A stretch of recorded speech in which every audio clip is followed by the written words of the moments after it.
That's the extent of my sound and video engineering knowledge, Gus. Hey, And that's hey Gus, do you know what an idiom is? No, I don't. Okay, so it's like uh, what have we been using lately, Huss? it's a silly saying that people say, like, beating around the bush or something that doesn't make Oh, any sense, but us Aussies tend to well, use a fair bit.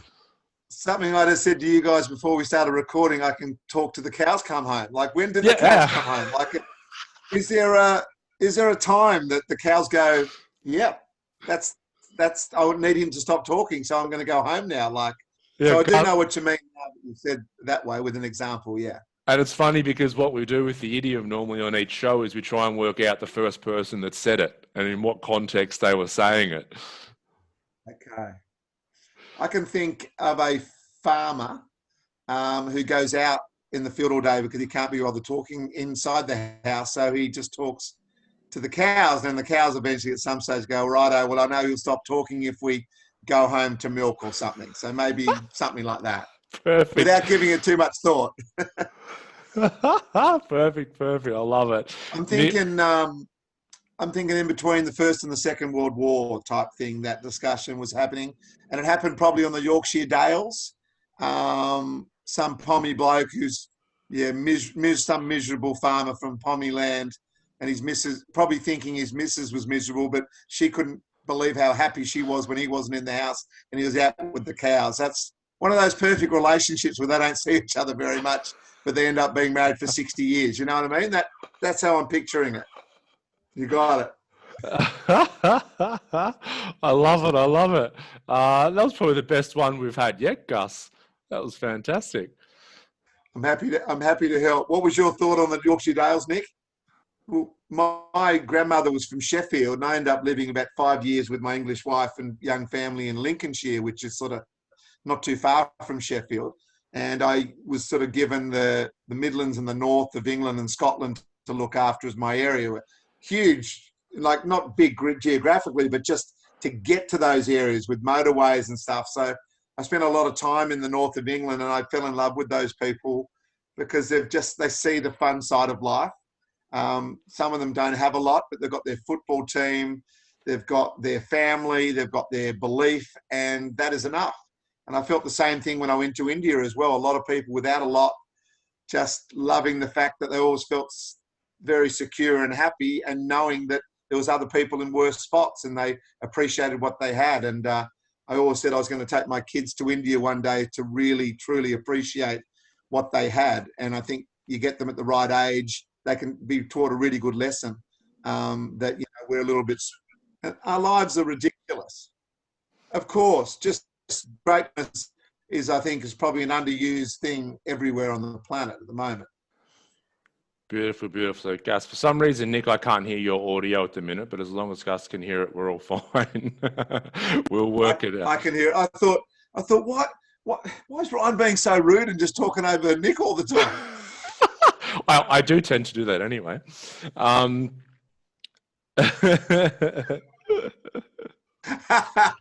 Yeah. Yeah, I can't hear what you're saying, Dick. But anyway, Gus, I'm going to introduce you, all right? So we're going to get this thing underway. So we're here to talk about Gotcha for Life, a company that you run, raising awareness around mental health. And now I did first come across you, I remember, it must have been 10 to 15 years ago, you were doing the Aussie Goes Barmy, Aussie Goes Bolly, all those kind of shows. And I remember it did strike me then about you were a man that wore your heart on your sleeve and seemed to really care about people's stories, like where they've been from, their journey and where they came from. And then a couple of years ago, I did come across the TV series Man Up that you did with the ABC, I believe. Yeah. And that's right, yeah. I thought it was absolutely fantastic. I mean, me and Nick both being in this industry, we see a lot of different people trying to do different things, and we can be a bit critical of where it comes from. But I thought you did that series absolutely brilliantly, and it sounds like Gotcha for Life came off the back of that series. So I want you to let the listeners know first off what led you to making this series, Man Up. Like, what happened in your life? Yeah, well, thank you, Ryan. And you're absolutely right. It certainly did come off the back of Man Up. But for me, initially, I'd lost a friend of mine who I just loved. He was like a father figure to me. His name was Angus as well. And everyone calls me Gus, but I'm an Angus as well. So when we were growing up, he married my cousin. So he was like Big Ang and I was Little Ang. So we had that sort of link, if you like. And then he was the guy that I just wanted to be. You know, in year 10, when I had to do work experience, I went and worked at his school at the time. He was a PE teacher and he was just strong and athletic and good looking, and he had all the answers, and he was married to my cousin who I adored. And then they started having kids, and I don't know, he just seemed to me to have the whole package. And then he left that industry and started working and selling at Toshiba. And I then eventually ended up at Toshiba with him. And he was the guy that I could go to ask about relationships, about business, about a whole lot of things. He was a real father figure. And when I found out one day that he was dead, I literally collapsed and dropped the phone. And then I found out later that he'd actually taken his own life. And that's when I got really angry. And I went, no way. I went to the police. I said, I want an investigation. Blokes like Angus don't take their own life. He had all the answers. He was brilliant. He was this and that. And that's when the police sat me down and explained to me that, you know, suicide, unfortunately, in Australia is huge. Numbers are amazingly large, and I'd had no idea, of course. So that got me thinking. And then, but I never actually spoke about it, never communicated it until I started talking on. I did a breakfast show on Triple M for about 10 years, and I brought it up one day around the anniversary. And a lady who was listening at the time was thinking of doing a program around suicide and masculinity and challenging masculinity in this country. So she heard it, and she and I chatted, and it was a job for me really to be a host of a TV show. But we did 55 days filming. We ran out of money after 40, and everyone on the crew just said, bugger it, I don't care. I just love it. I'm going to do it. I'm going to finish this off. And it's amazing. And we're going to make something truly, truly magnificent. And I was so pleased with that, because that's how I felt as well. And the show's now been seen over 75 million times around the world. Wow. We gave it away to the world. We just said, you can have it, and please just play it, and play it over and over again, because the problems we have here are the same problems they have around the world, especially in America and the UK.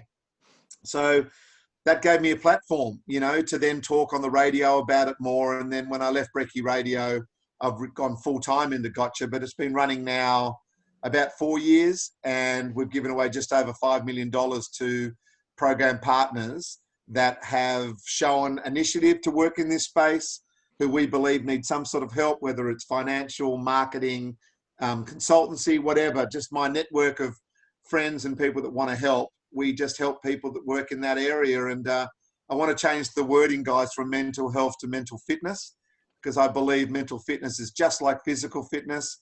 We're on a sliding scale. We can always improve. We can always be working on stuff, finding new exercises, new gyms, new ways of getting better. And it just takes away that negativity of mental health, because as soon as you hear mental health, you guys would have heard it yourself with your experience. It just puts you down the bottom of the barrel. You need to explain yourself. It's awkward. But you just say, if you walked in a room and said, oh, I'm so unfit at the moment, I really need to lose some COVID kilos, blah, blah, blah. Everyone just goes, oh, yeah, mate, I know what you mean. Have you joined a gym? I've got a really good personal trainer. Why don't you start eating this? Oh, I get this food delivered. It's just a positive conversation. So why can't we have the same positive conversation around mental fitness? So that's what we're trying to do. And we're supporting anyone out there doing exactly the same stuff. And, you know, one suicide is too many. We're losing 8+ a day now in Australia. COVID, I'm sure, is going to give us higher numbers. Way higher. So one suicide's too many. So we've put the line in the sand and we've said 0 suicides. That's it. Who wants to be that person that walks up the garden path, knocks on the door and tells someone their loved one's taken their own life? I don't want to be that person. So if that one's too many, then it's too many. So 0 suicides, and let's all work together to get there. And, you know, Ryan and Nick, I appreciate the time on your podcast to talk about it, because, you know, if it just gets one person listening here that might change their tune, then, you know, we've done something good. I couldn't agree with you more, Nick. And, you know, and I'm sick of awareness, to be honest with you. We're all aware of it.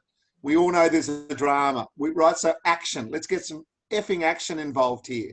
And that's the absolute key. So for me, it's programs into sports clubs. It's coordinating together really good people doing great work and all doing it together in one fell swoop around action and normalizing of stuff that most people worry alone about. Like one of the big things I'm going to put on the back of these new caps that I'm wearing today is don't worry alone. If you're not worrying alone, then you're telling at least someone, then you're more likely to be able to get through this stuff. So I'm all about action now and making sure that we've got programs that are out there in the community, whether we had to pivot and put them online or whether we can go out to certain parts of New South Wales still and actually eyeball people and have those discussions. If you don't know we've got a massive mental fitness problem in this country, then you've been living under a rock. So end of story, line in the sand, get some action down, because we all know there's a problem. And what are some of these programs that you've been running, Gus? Sorry to cut you off, Nick. I still can't hear a word you're saying, but your body language is fantastic. You guys are doing well. We've done this enough times. We kind of we speak the same language anyway. What are some of these programs that you're funding at the minute? Yeah, so there's a couple of big ones. On the Man Up program, you remember a bloke called Tom Harkin who went into my son's school, and he's got a program called Tomorrow Man, which is basically, breaking down the stereotype and saying, well, we're still living to a set of man rules that were set so many years ago. Why don't we do something a bit different?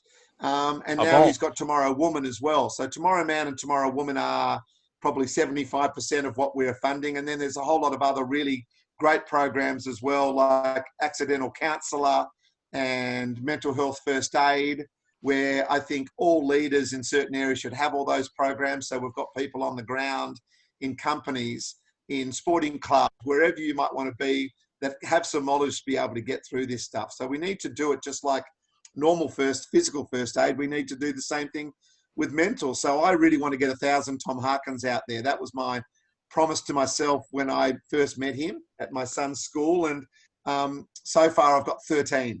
So it takes a lot of money and it takes a lot of going through a lot of people, because kids in particular are great at just sifting through someone who is just reading a script or is doing it for a job.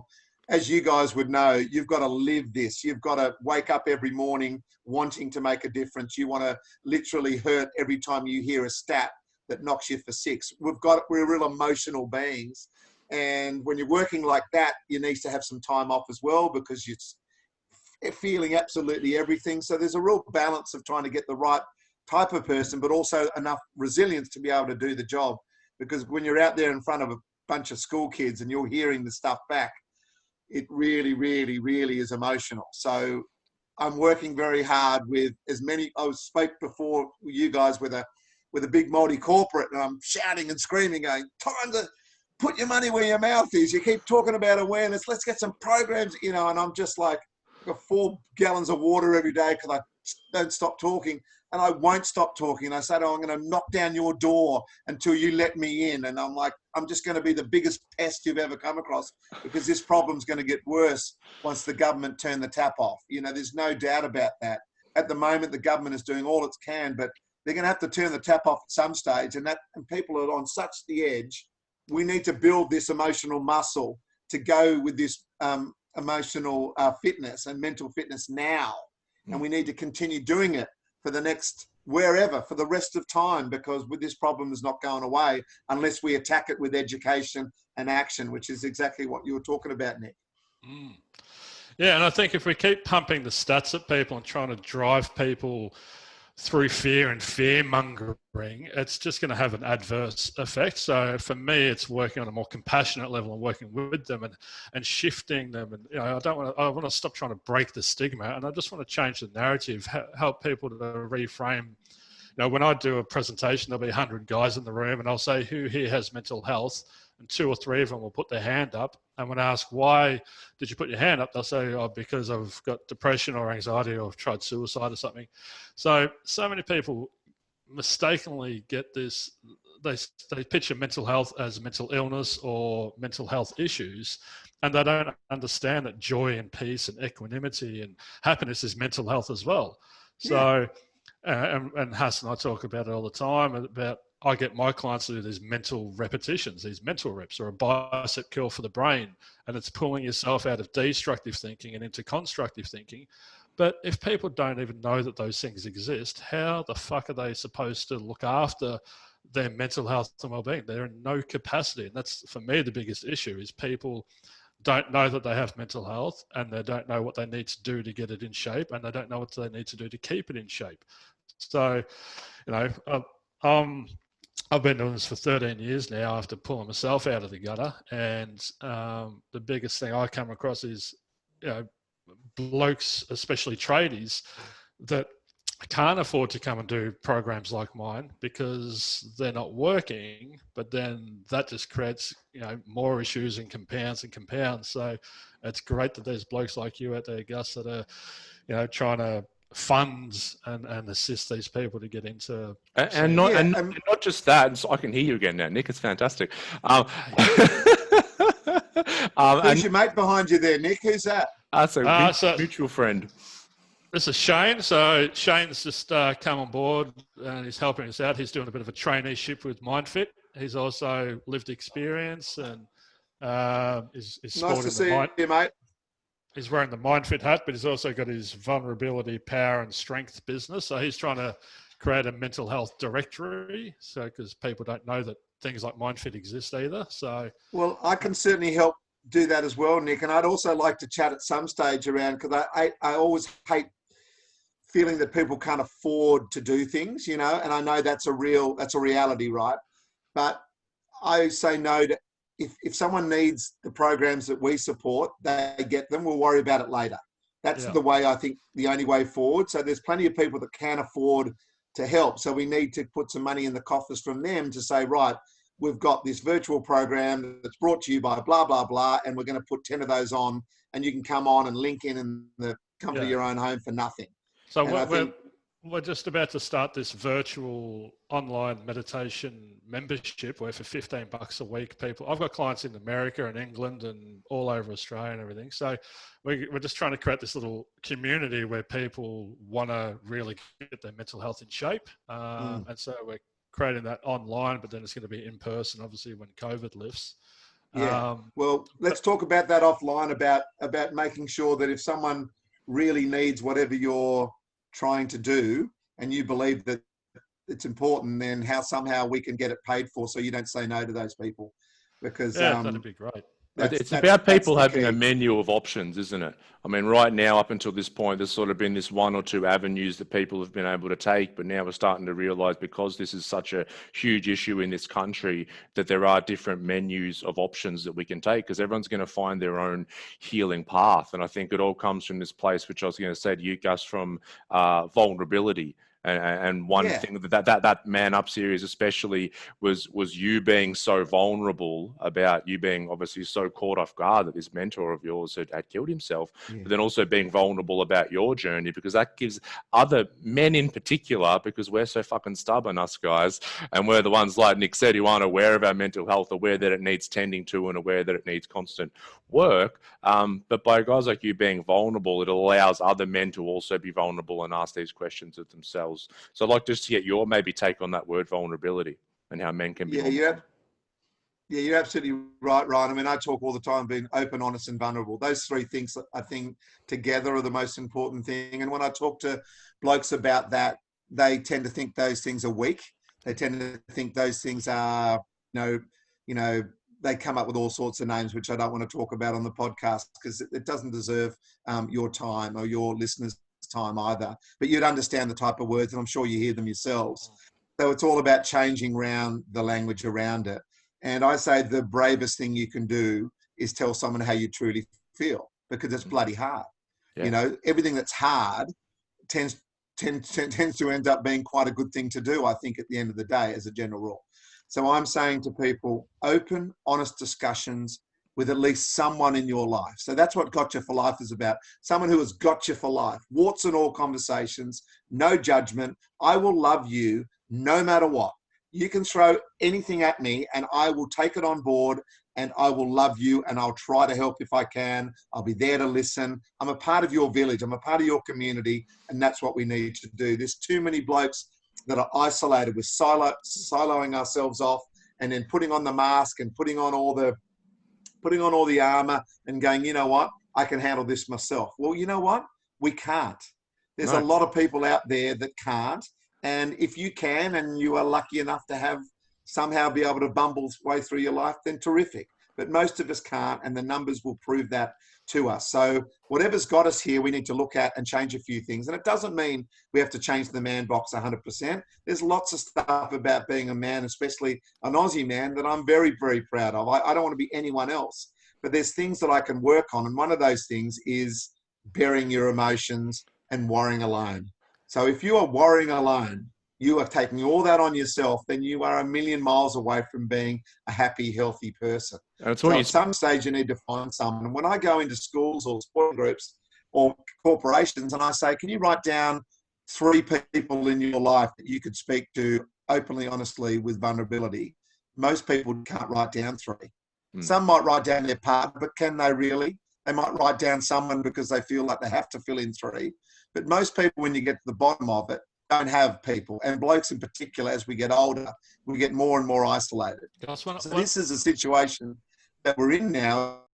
Oh, I like Melissa better. I tell you what, is Melissa your girlfriend, Ryan? I'm back. Yeah. Yes, Melissa. Is Melissa your girlfriend, mate? Yeah. Well, we've got a baby together. We're not officially married, but I'd call her my wife because that's easier.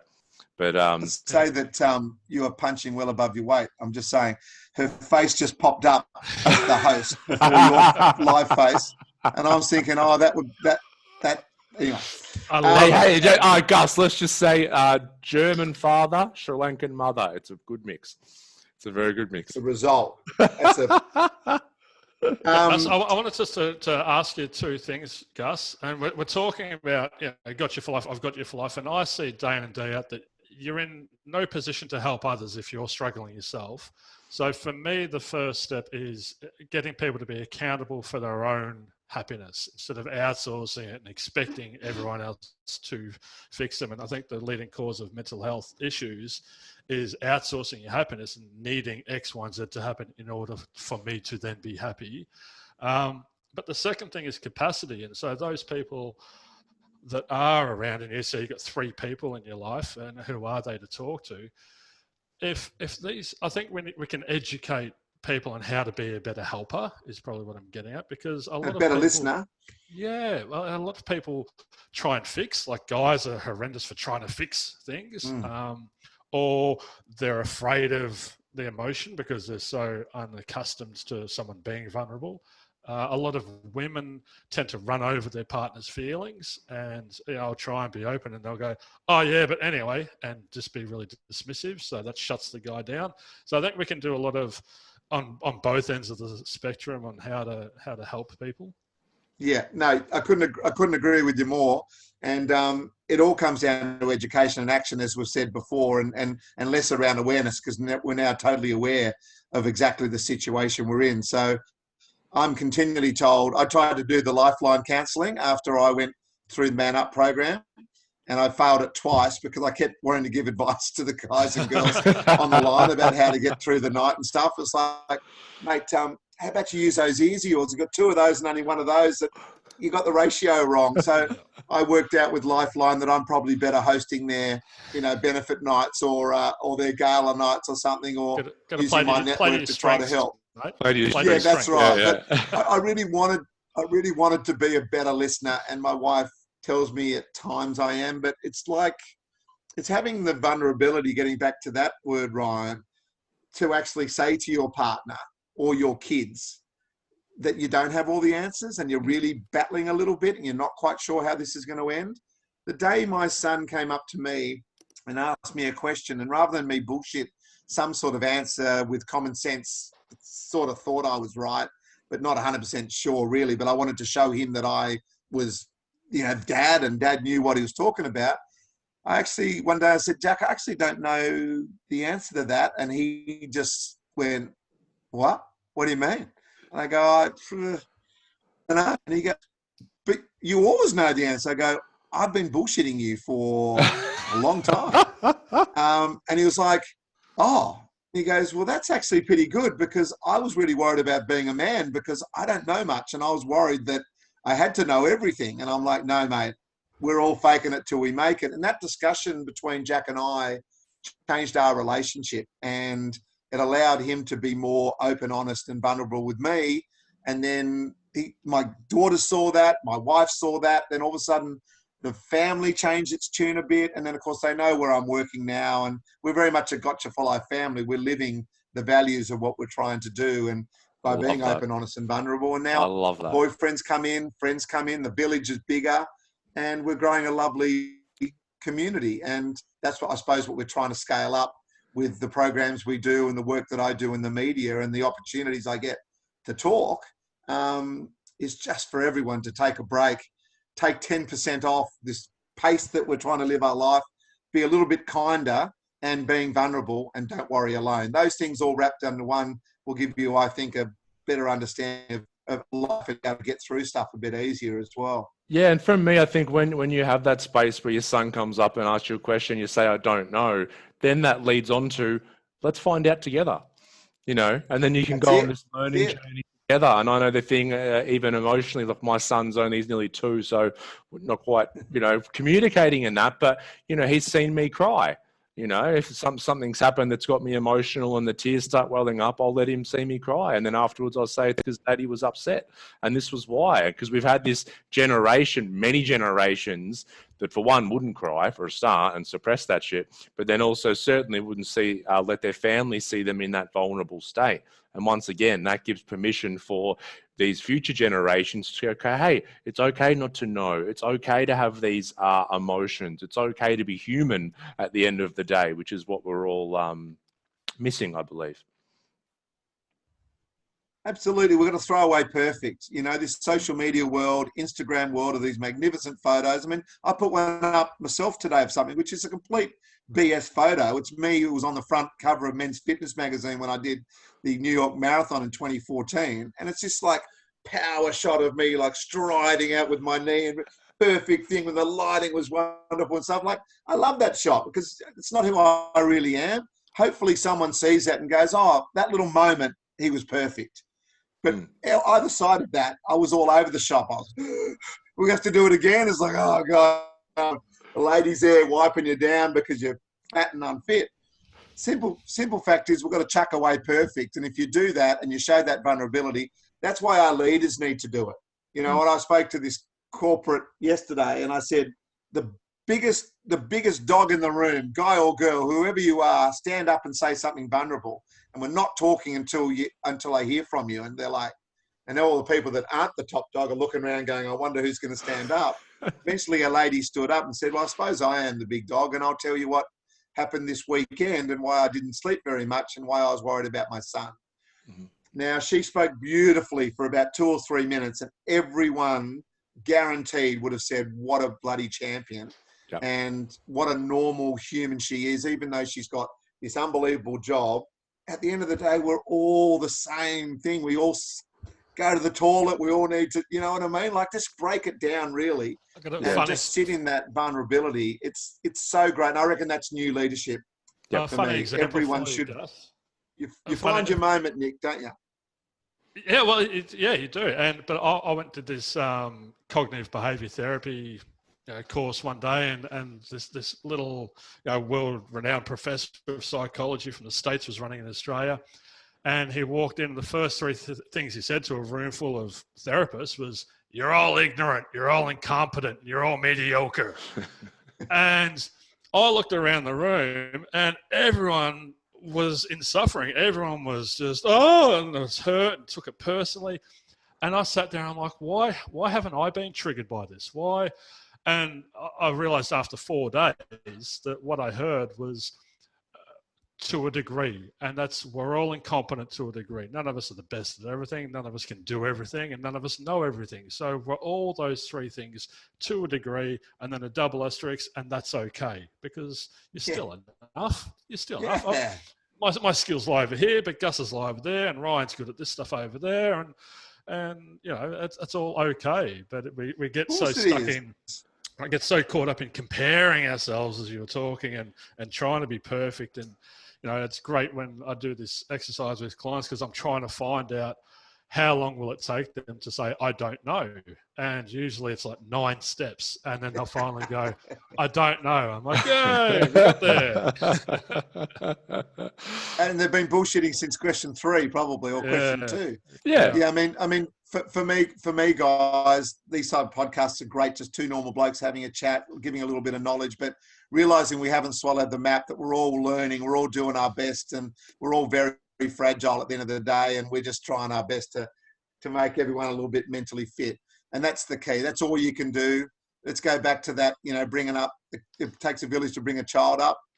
That's what it is. It's the people you surround yourself with. Ryan, you've got that 2-year-old. In the next 15 years, 16 years before he starts voting and driving and drinking and whatever he's going to do, you are going to put some people in his life that he's going to be looking at and going, right, well, that must be the way that it's done, because mummy and daddy like that person, so they like that trait. So if he's doing it, I'm going to do it. It's a huge responsibility, to be able to give a little bit of the reins to a mate of yours that allows them to do stuff with them different to you, and you having that trust and that love and support and stuff. That's what we should be doing more of, going old school. Villages bring up kids, and I think the more we do that, the better it'll be.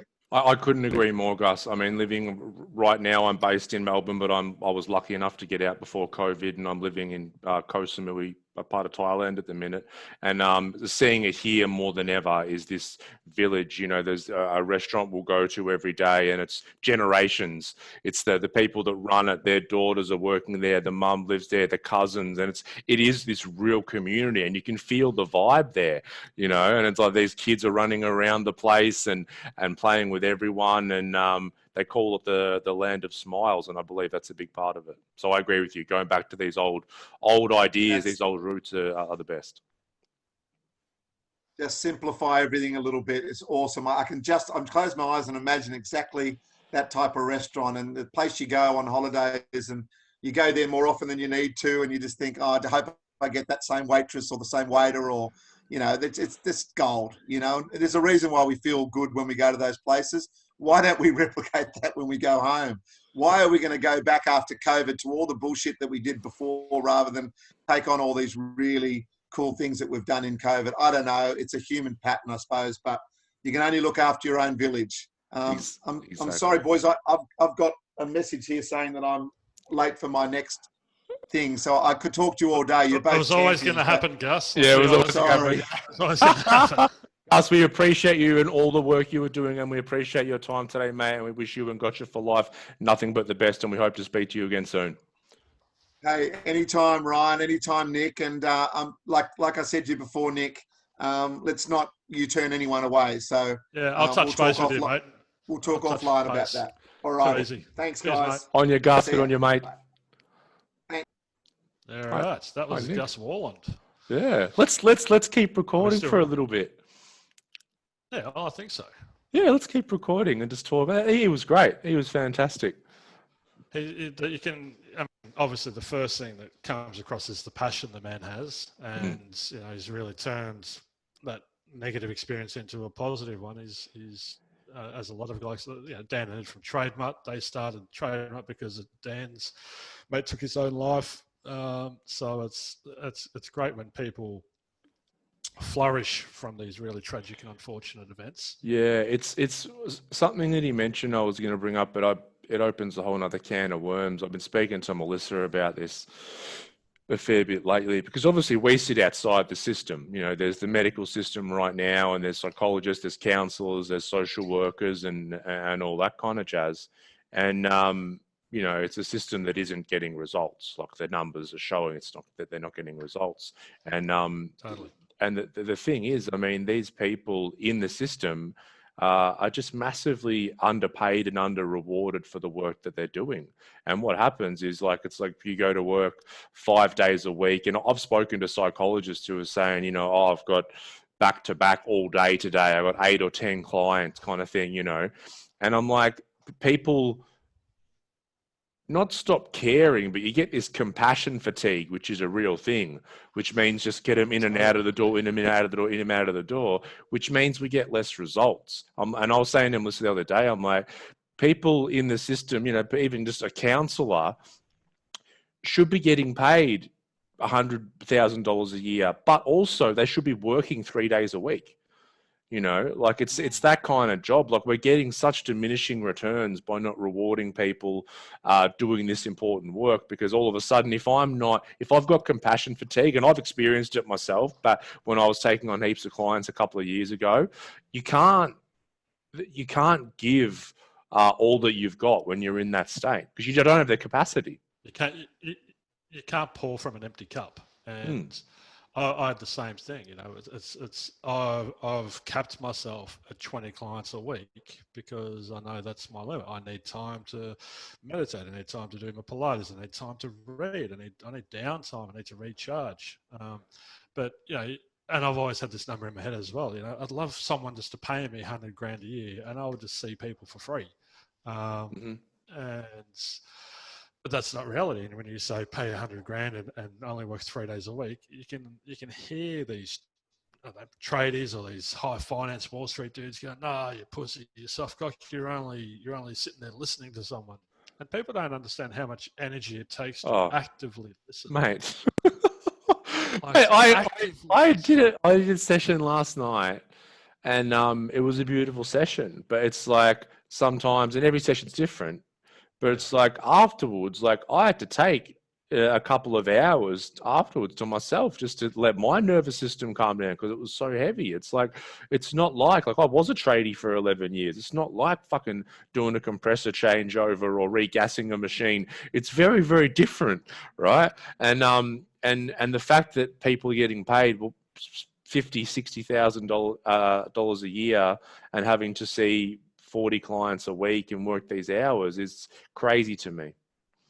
Yeah, and it's once again, it's the system is not set up properly. So hopefully we get to chat to Christine Morgan soon, the CEO for the National Mental Health Commission, and have a chat with her about, you know, what's the future hold for the Australian mental health industry, because it does need to change. It's not working. And that's why it shits me when like the new budget comes out and they just throw more money at it, and it's like, wow, we're throwing an extra $500 million into mental health this year, and it's like, what are you throwing it into? The same shit? Because what happens? Here's what else I was thinking about. I'm about to get fired up, Nick. Right? Imagine poker. It's like poker machines. It's like poker. It's like poker machines, right? Pokies. So pokies have an algorithm, like, and I don't know if it's changed or what, because I used to be addicted to pokies years ago before drugs, funnily enough. And right, there's like an algorithm that says it'll return about 91% of what you put in. Right. So over time, averaging, and people think that they, you know, if they rub the machine, it's going to be lucky, or if they do 2 credits per line 3 times, and they've got a system. It's like, it will, if you over time, if you put $100 in, you get 91 back, which means if I put $1 million in, I'll get 991,000 back. So it's, the more that you put in, the more that you will lose. Right. And you can't beat that because it's a computer program. So right now, that's how I see our mental health care system. Like mental illness, mental health issues, addiction, all of this stuff is suicide. All of this stuff's on the rise. So what's happening is whatever the money is going into now in the current system isn't working. It's like a poker machine. It's diminishing returns. So it's like, if I just put more money into that same system, I just get more diminishing returns.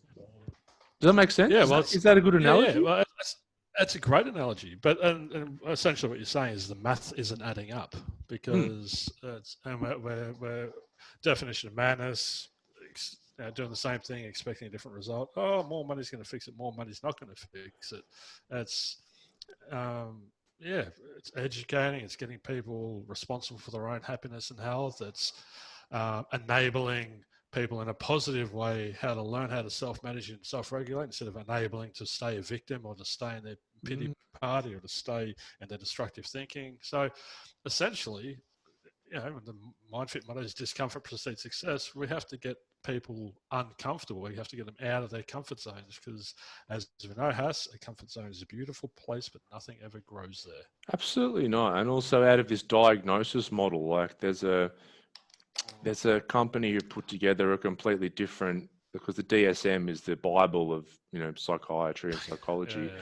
And it's all about, let me look up one of the 400 different mental illnesses to find out what's wrong with you. And there's I had a dude yesterday say, I had a dude yesterday say, and so my social anxiety. And I said, can we just take off the social? You've just got anxiety. Yeah. It's just, and we all have anxiety. You just, it's just popping up in this situation. So let's get away from the label for a minute. That's it. It's this labeling thing, yeah. And it's this, what's it called? They've put together their own thing, and it's not a diagnosis model. Fuck, what is it? It's a weird name. But anyway, the whole premise is, instead of what's wrong with you, as in a label, it's just like what's happened to you. And then also education from there. And it's just a different framework then, because then I don't get told I've got this social anxiety and this is who I am, which is not true. Yeah, like you said, you have anxiety in certain situations, and that anxiety isn't the core of who you are. Let's work out why you get anxious in certain situations, and then you don't have to be, because a label's also something that we can hold on to and make part of our identity. Oh, totally. But we label things because we need to make sense to the world. There's so much information out there. We're trying to put it into context. So that's where labels can be helpful for people. Like for me, you know, my own experience, I never knew how to fit it properly in my mind. I'd done the forgiving, I'd done the letting go, but I still couldn't quite find a place for it to sit until the psychiatrist said, it was sexualized violence. And I was like, okay, that makes sense. And so it didn't make sense for all this time, and now all of a sudden it makes sense. So I can sit there, but it still doesn't define me. It's not a label that I wear, it's a label that my experience wore. Yeah, it helps you get closure on an event, instead of you walking around saying, hi, my name's Nick and I'm a victim of sexualized violence. Like it's not a way that you identify. I didn't personalize it. It's because personalizing is the critical thinking error. So I didn't take that label and stick it on my head. I just put that label over that experience, and a version of me experienced sexualized violence. That needed closure. That needed closure. Yeah. And then one other thing you said was also something I've been thinking about a lot. It's like, we do need to go back to these roots of villages, which we can't, because there's just too many fucking people on the planet. Like, there's just so many people. And then I started thinking, I'm like, when me and Mel come back to Melbourne, whenever it is, we'll go regional, maybe even a different state. And like, I want to get like a self-sufficient commune, you know? So it's like, you grow your own food, we'll get solar power. I've got plenty of mates who are up for it, right?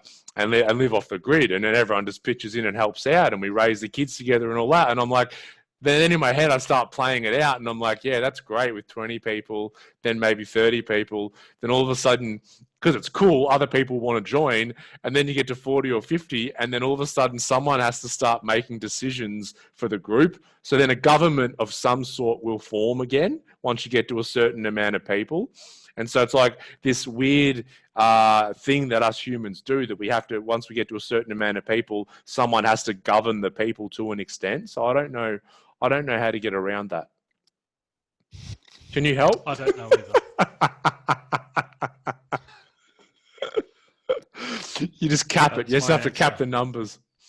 Or otherwise you get weird, and the people that start the commune start getting real weird with power, like Osho on Wild Country. And we spoke about this last week. Did we? Yeah. Yeah. I recommend people watch that show, Wild Country. It is so interesting. So interesting. It is crazy. Yeah. All right. Should we wrap it up? Let's wrap it up. I'm going to go grab some lunch before my next session. So beautiful. Well, that was great. Yeah, as you said, I love Gus's passion. I love his passion. Yeah. Yeah. Me too. All right. Well, audio's starting to cut out a bit, so let's wrap it up. And all right. We'll catch you next week. See you next week. Peace. Peace.